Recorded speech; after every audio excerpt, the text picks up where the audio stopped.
প্রিয় ছাত্ররা, আমি শ্যামল স্যার।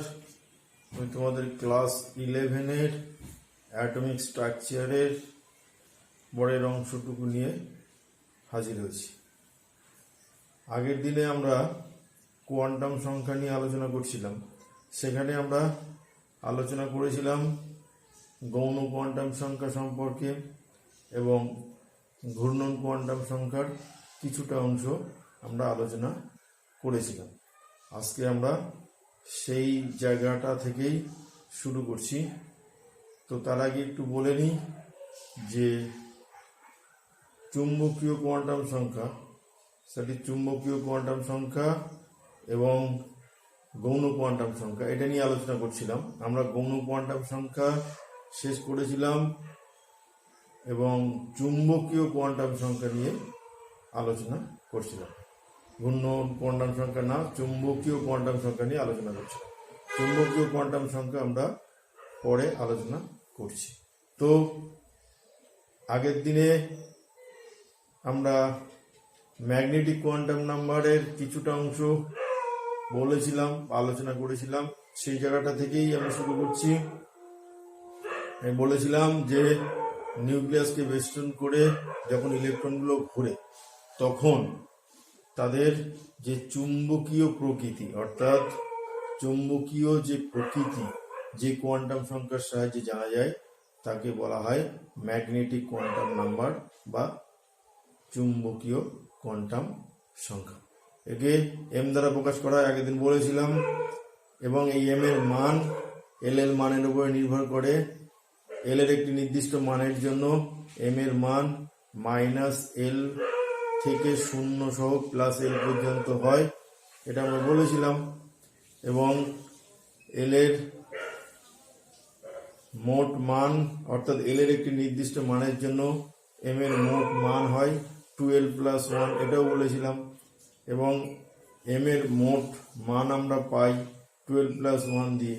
আর এম এর এই এল এর যে মানগুলো, সেই মানগুলো যদি আমরা পরপর লিখে যাই, তাহলে যে এম এর মানগুলো পাই তার থেকে আমরা এম এর সম্ভাব্য মান আমরা পেয়েছিলাম বা বলেছিলাম। অর্থাৎ এম এর সম্ভাব্য মান আর মোট মান, সেটা দিয়ে আমরা জাস্ট এখানে আলোচনা করছি। সে মনে করো এল এর যদি মান 1 হয়, তাহলে এম এর মান কত হবে?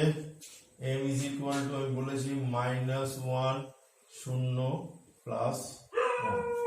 ক্লিয়ার? তাহলে এম এর এখানে সম্ভাব্য মান হচ্ছে 3টে, -1 0 +1। আবার এল এর মান যদি 2 হয়, তাহলে এম এর মান হবে -2 -1 0 +1 +2। তো দেখো এম এর এখানে সম্ভাব্য মান হলো 5টা এবং সম্ভাব্য মান হলো -1 -2 0 +1 +2 এবং মোট মান হবে 12+1। দেখো 12+1 করলে এখানে মানটা পাওয়া যায়। তাহলে আমরা আগের বলেছিলাম যে এম এর সম্ভাব্য মান এবং এম এর মোট মান আমরা এল এর মানের থেকে জানতে পারি। এখন আমরা যেটা করব সেটা হচ্ছে, তোমাদের দেখো এই বোর্ডে আমি এম এর বোঝানোর জন্য একটা উপকক্ষ এঁকেছি। এই উপকক্ষটা ডি উপকক্ষ, যেখানে এল এর মান 2। এটা দেখো এম এর মান চৌম্বক ক্ষেত্র উপরে স্থাপন করা হয়েছে। এম এর মান দেখো -2 -1 0 +1 +2।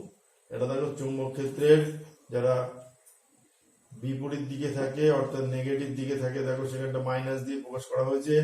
আর যারা পজিটিভ দিকে থাকে তাদেরকে প্লাস দিয়ে প্রকাশ করা হয়েছে। ক্লিয়ার ব্যাপারটা?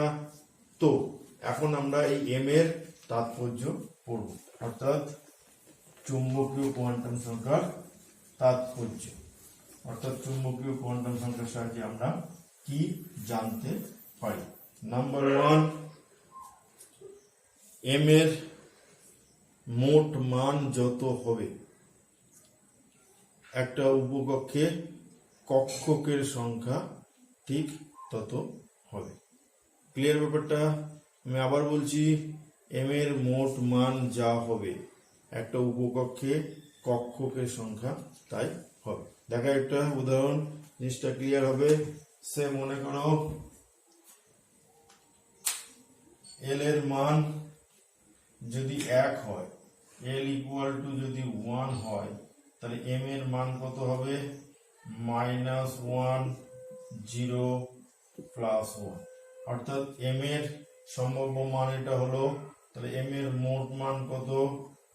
12 + 1, that is L equal to যদি 1 হয়, তাহলে এখানটায় কত হবে? মোট মান 3। অর্থাৎ দেখো এখানেও আমরা গুণে পেতে পারি, -1 একটা মান, 0 একটা মান, +1 একটা মান, তাহলে এম এর মোট মান হলো 3। আর এই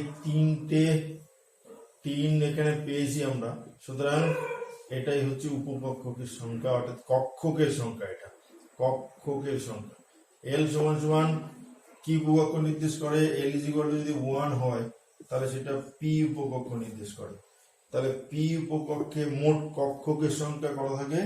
3টে। আমি আবার বলছি, পি উপকক্ষে মোট কক্ষকের সংখ্যা থাকে 3টে, এবং প্রতিটা কক্ষকে 2টো করে সর্বোচ্চ ইলেকট্রন থাকে। এই জন্য পি উপকক্ষে মোট 6টা ইলেকট্রন থাকে। আমি আবার বলছি, পির ক্ষেত্রে এম এর মান 3, আর এম এর মান 3 হলে 3টে কক্ষক থাকে, এবং প্রতিটা কক্ষকে সর্বোচ্চ 2টি করে ইলেকট্রন থাকতে পারে। সেই জন্য পি উপকক্ষে মোট ইলেকট্রনের সংখ্যা হয় 6। ওকে, ঠিক একই রকম ভাবে যদি আমরা এস উপকক্ষে কক্ষকের সংখ্যা কত সেটা যদি আমরা নির্ণয় করি, তাহলে কি হবে? এস এর ক্ষেত্রে এল এর মান কত? এল ইজ ইকুয়াল টু 0, এস এর সমান সমান এল এর মান 0। তাহলে এল এর মান যদি 0 হয়, তাহলে এম এর মান কত হবে? -1 0, সরি, এম এর মান হবে -L +0 +1। তো এল এর মান যেহেতু 0, তাহলে এখানে -0 +0 +0, অর্থাৎ টোটাল মানটা হচ্ছে 0। তো এল ইকুয়াল টু 0 হলে এম ইকুয়াল টু 0 হয়। ফলে কি হয়? এস উপকক্ষে একটাই মান পায়। আমরা ফর্মুলা বসিয়ে দেখি, সেটা তো 12 + 1। তাহলে এটা এস এর ক্ষেত্রে কি হবে? এল এর মান 0, S is equal two, S এর ক্ষেত্রে এল এর মান 0 হয়, তাহলে এখানে যদি 0 বসাই, তাহলে এম ইকুয়াল টু কত হবে? এম ইকুয়াল টু হবে 1, অর্থাৎ এস উপকক্ষে একটা মান পাওয়া যায়, এবং একটা মান পাওয়া যায় মানে একটাই কক্ষক থাকে, সেটাকে বলা হয়,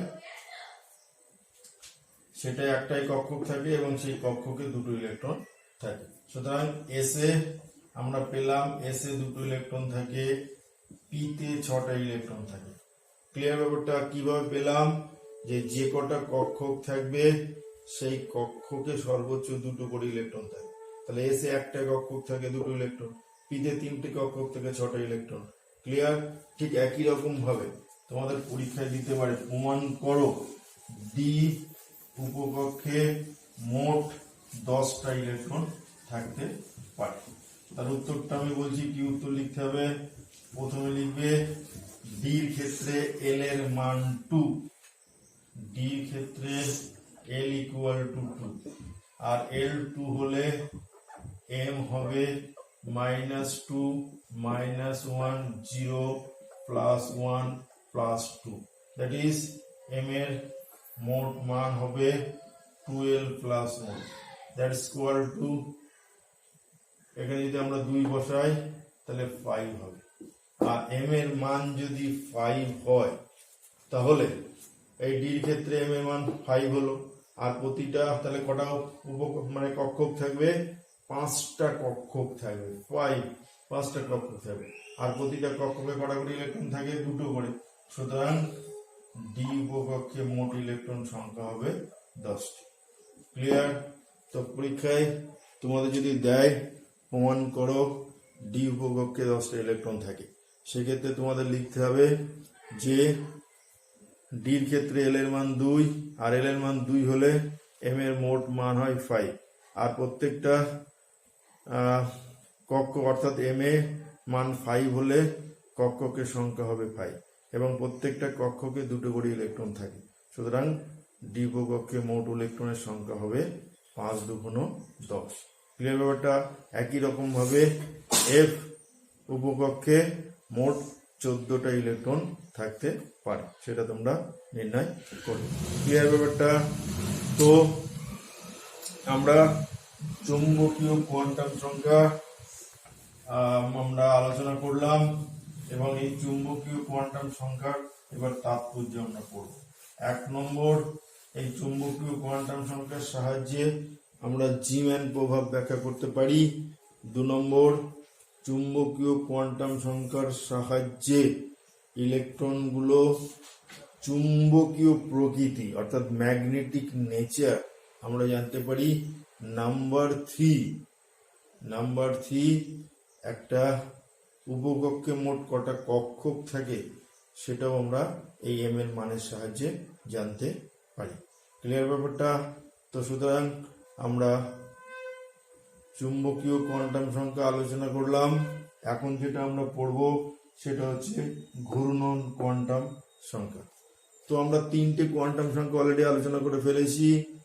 একটা হচ্ছে মুখ্য, গৌণ এবং চুম্বকীয়, অর্থাৎ এন, এল, এম। এখন আমরা যেটা আলোচনা করব সেটা হচ্ছে ঘূর্ণন কোয়ান্টাম সংখ্যা বা spin quantum number. What is called spin quantum number?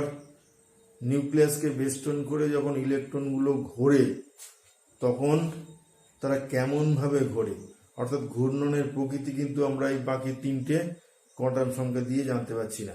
তাহলে যে কোয়ান্টাম সংখ্যা দিয়ে আমরা ইলেকট্রনের ঘূর্ণনের প্রকৃতি জানতে পারছি, অর্থাৎ কোন দিকে ঘুরছে, তারা ক্লকওয়াইজ ঘুরছে না অ্যান্টি ক্লকওয়াইজ ঘুরছে, এই যে ঘূর্ণনের নেচার বা প্রকৃতি আমরা যে কোয়ান্টাম সংখ্যার সাহায্যে জানতে পারি তাকেই বলা হয় ঘূর্ণন কোয়ান্টাম সংখ্যা বা স্পিন কোয়ান্টাম নাম্বার।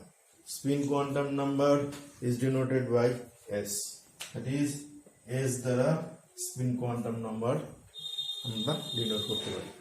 তো এখানে S এর মান নির্দিষ্ট, S এর মান সবসময় প্লাস মাইনাস হাফ হয়, অর্থাৎ প্লাস হাফ বা মাইনাস হাফ হবে। আবার বলছি, এস এর মান নির্দিষ্ট। সাধারণত ইলেকট্রনগুলো দুদিকেই ঘোরে, একটা হচ্ছে ক্লকওয়াইজ আর অ্যান্টি ক্লকওয়াইজ, অর্থাৎ ঘূর্ণন দু রকমের হবে, ক্লকওয়াইজ হবে বা অ্যান্টি ক্লকওয়াইজ হবে। তো ক্লকওয়াইজ ঘূর্ণনকে আমরা প্লাস দিয়ে সাধারণত ডিনোট করি, আর অ্যান্টি ক্লকওয়াইজ ঘূর্ণনকে আমরা মাইনাস হাফ দিয়ে প্রকাশ করি। যেহেতু দুটো ইলেকট্রন ঘুরছে তাহলে দুটো ইলেকট্রনের মানটা যদি আমরা 1 ধরি তাহলে একটা ইলেকট্রন হয় হাফ। তাহলে এই হাফ পজিটিভ দিক দিয়ে হলে প্লাস হাফ, নেগেটিভ দিক দিয়ে ঘুরে যদি তাহলে মাইনাস হাফ। তাহলে ঘূর্ণন কোয়ান্টাম সংখ্যার সাহায্যে আমরা কি জানতে পারলাম এবং ঘূর্ণন কোয়ান্টাম সংখ্যা কাকে বলে সেটা আমরা বললাম। এবার এর একটু তাৎপর্য বলি। 1 নম্বর তাৎপর্য হচ্ছে এই ঘূর্ণন কোয়ান্টাম সংখ্যার সাহায্যে আমরা কোনো নিউক্লিয়াসকে বেষ্টনকারী ইলেকট্রনের ঘূর্ণনের প্রকৃতি জানতে পারি, অর্থাৎ এরা কেমনভাবে ঘুরছে, ক্লকওয়াইজ অ্যান্টি ক্লকওয়াইজ, এটা জানতে পারি।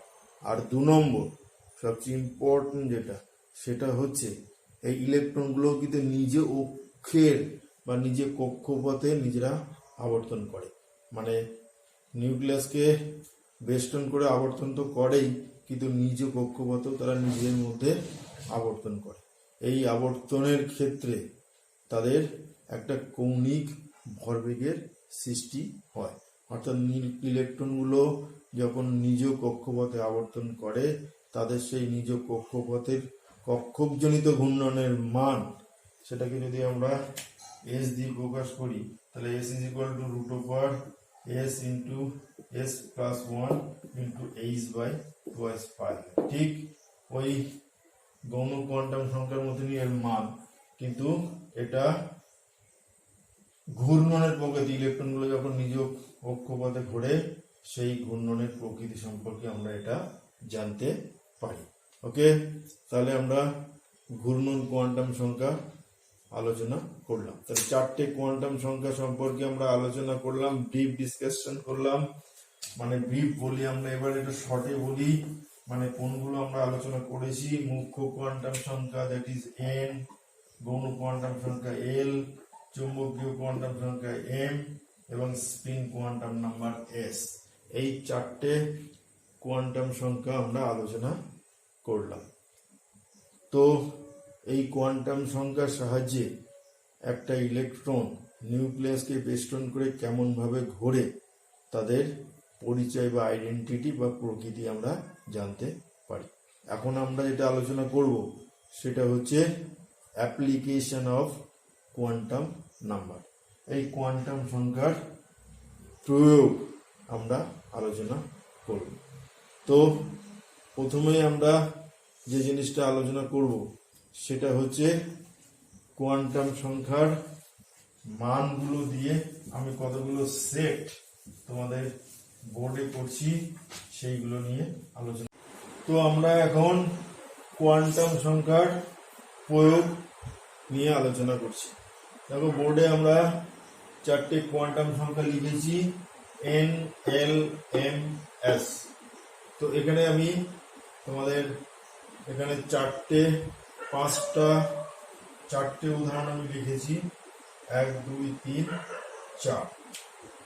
এই চারটে মধ্যে কোনগুলো সম্ভব কোনগুলো সম্ভব না, একে বলা হয় কোয়ান্টাম সংখ্যার সেট, অর্থাৎ এন, এল, এম, এস। এইটা কোনগুলো সম্ভব না সেটা নিয়ে আমরা আলোচনা করব। এটা খুবই ইম্পর্টেন্ট, ভেরি ভেরি ইম্পর্টেন্ট। সুতরাং খুব ভালো করে মনোযোগ দিয়ে এটা তোমাদের শুনতে হবে। তো তার আগে তোমাদের কয়েকটা কথা বলে রাখি। এই সেটগুলো নির্ণয় করার জন্য বা কোনটা সঠিক তার জন্য তিনটে কন্ডিশন তোমাদের জানতে হবে। কন্ডিশনগুলো কি কি? 1 নম্বর হচ্ছে এল এর মান সর্বদাই এম এর মানের চেয়ে কম হতে হবে।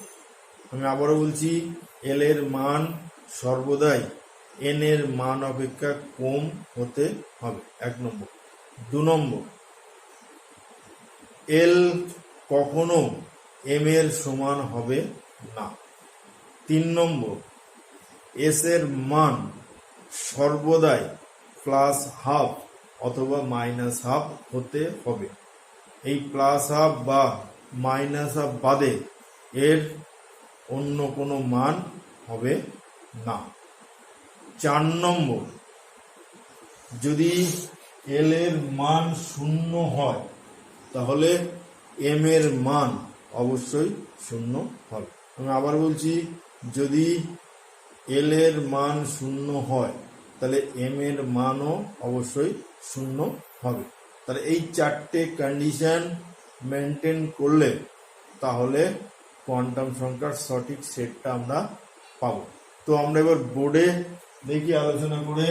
দেখো প্রথমে বলা আছে এন এর মান হচ্ছে 4।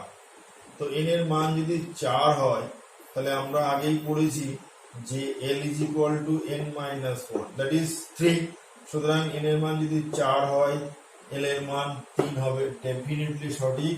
এবং এল এর মান যদি 3 হয় তাহলে এম এর মান কত হবে? Plus 3 plus 2 plus 1 0 minus 3 minus 2 minus 1 0। তো সুতরাং আমরা এখানে এটাও ঠিক, অর্থাৎ এম এর মান প্লাস 2 আমরা দেখলাম, এটাও ঠিক। কিন্তু এই জায়গাটা আগে ফলো করো। দেখো এখানে কিন্তু এস এর মান 0 রয়েছে, অর্থাৎ এস এর মান সর্বদাই প্লাস হাফ অথবা মাইনাস হাফ হতে হবে। অর্থাৎ মানে কোয়ান্টাম সংখ্যার সেট দেখার সময় আগে তোমরা এস এর মানটা দেখে নেবে। যদি দেখো যে এস এর মান 0 আছে, তাহলে সেই সেটটা হবে না, সম্পূর্ণ ভুল হয়ে যাবে। সুতরাং এস এর মান হয় প্লাস হাফ অথবা মাইনাস হাফ হতে হবে। সুতরাং এটা হচ্ছে না 1 নম্বর কাটা। এবার আমরা দেখি 2 নম্বর হয় কিনা। এল এর মান যদি 3 হয়, সরি এন এর মান যদি 3 হয়, তাহলে এল এর মান ডেফিনেটলি 2 হবে, কারণ এন এর মান 3 এর থেকে কম, এটা হবে। আর এল এর মান যদি 2 হয়, তাহলে এম এর মান ডেফিনেটলি প্লাস 2 প্লাস 1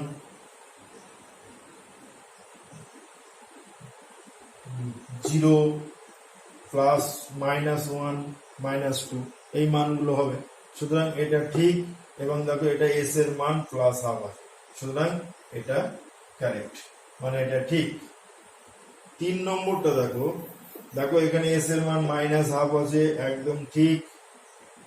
এই জায়গাটা খেয়াল করো, দেখো এখানে এন এর মান 3, এল এর মানও 3, এটা কি ঠিক হবে? ডেফিনেটলি ঠিক হবে না। তার কারণ তোমাদের বলেছি যে এন এর মান যদি 3 হয়, তাহলে এল এর মান কখনোই 3 হবে না, কারণ এল এন ইকুয়াল টু কখনো এল হবে না। এল এর মান সর্বদাই এন এর মানের তুলনায় কম হতে হবে। সুতরাং এটা ভুল, এটা হচ্ছে না, কারণ এখানে এন ইজ ইকুয়াল টু এল আছে। ক্লিয়ার? তো এটা ভুল। নাম্বার 4 দেখো, এন এর মান 4, এল এর মান 0, এম এর মান 0, এস এর মান প্লাস হাফ। তো এটা ঠিক, আমরা এস এর মান প্লাস হাফ ডেফিনেটলি ঠিক। এন এর মান 4, তাহলে এল এর মান 0, এটা কি সম্ভব? বলো দেখি। অবশ্যই সম্ভব।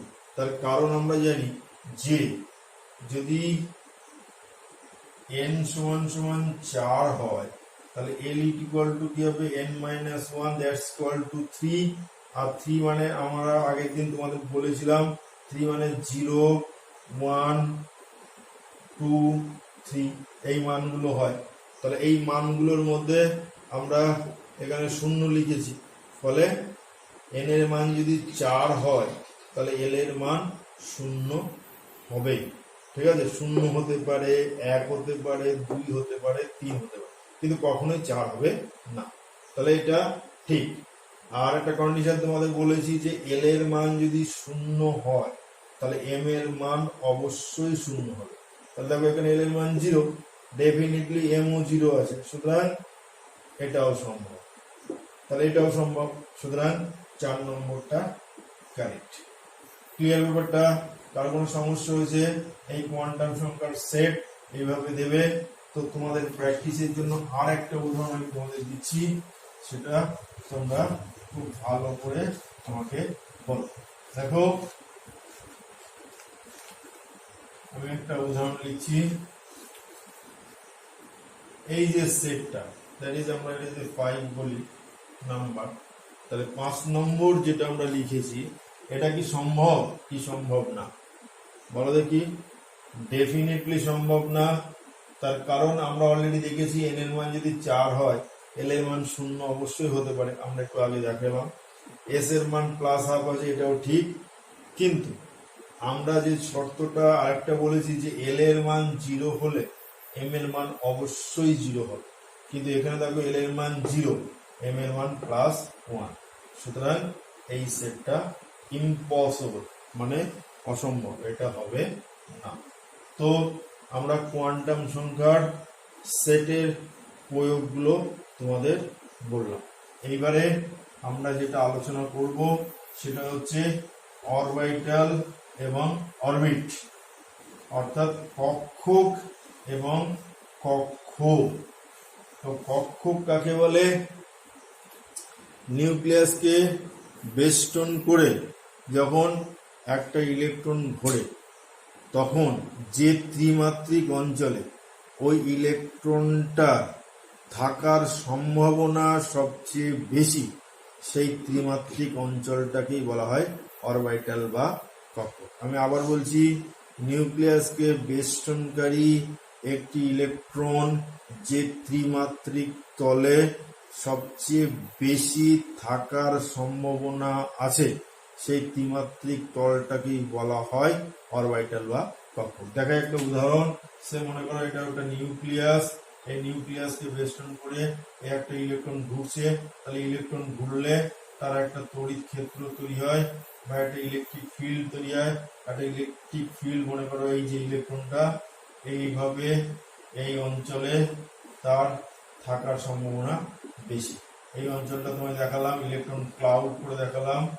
এই যে ক্লাউডটা এটা একটা 3 ডাইমেনশনাল, অর্থাৎ এটা হচ্ছে এক্স অক্ষ, এটা হচ্ছে ওয়াই অক্ষ, আর এটা হচ্ছে জেড অ্যাক্সিস। তাহলে এটা একটা ইলেকট্রন, তাহলে এই ইলেকট্রন যখন এই নিউক্লিয়াসকে বেষ্টন করে ঘোরে তখন তার একটা দেখো ইলেকট্রিক ফিল্ড বা একটা তড়িৎ ক্ষেত্র তৈরি হচ্ছে, এটাকেই বলা হয় অরবিটাল। এই অঞ্চলে এই ইলেকট্রনগুলো থাকার সম্ভাবনা সবচেয়ে বেশি, কারণ এটা যখন ঘুরছে তখন তার মধ্যে এরকম একটা তড়িৎ ক্ষেত্র তৈরি হয়েছে। এই অঞ্চলটাকেই বলা হয় অরবিটাল বা কক্ষক। ক্লিয়ার ব্যাপারটা? তো কক্ষক ত্রিমাত্রিক হয় তোমাকে বললাম, অর্থাৎ 3 ডাইমেনশনাল হয় এই কক্ষক। আর কক্ষ কাকে বলে? ইলেকট্রনগুলো যে পথে ঘোরে, আবার বলছি ইলেকট্রনগুলো যে পথে ঘোরে সেই পথটাকে বলা হয় কক্ষ বা অরবিট। যেমন সূর্যকে বেষ্টন করে যখন গ্রহগুলো ঘোরে তখন একটা পথে ঘোরে, সেটাকে বলা হয় কক্ষ বা অরবিট। আমি আবার বলছি, অরবিটাল হলো একটা তল, ত্রিমাত্রিক তল, অরবিট কিন্তু একটা দ্বিমাত্রিক তল। অর্থাৎ কক্ষক হলো একটা 3 ডাইমেনশনাল বা ত্রিমাত্রিক অঞ্চল যেখানে ইলেকট্রন থাকার সম্ভাবনা সবচেয়ে বেশি থাকে। আর অরবিট বা কক্ষ হলো একটা পথ যে পথে ইলেকট্রনগুলো ঘোরে। ক্লিয়ার ব্যাপারটা? তো আমরা কক্ষ আর কক্ষকের সংজ্ঞা বললাম। পরের দিনে আমরা এই কক্ষ এবং কক্ষকের পার্থক্য আলোচনা করব এবং বাকি অংশটুকু নিয়ে আলোচনা করব। পরের দিন আমাদের খুবই ইম্পর্টেন্ট ক্লাস হবে, সেটা হচ্ছে ইলেকট্রনিক কনফিগারেশন, অর্থাৎ ইলেকট্রন বিন্যাস, যেটা পরমাণু গঠনের সবচেয়ে ইম্পর্টেন্ট। তো আজকে এখানে শেষ করছি। ভালো থাকো, সুস্থ থাকো, অনেক অনেক ধন্যবাদ।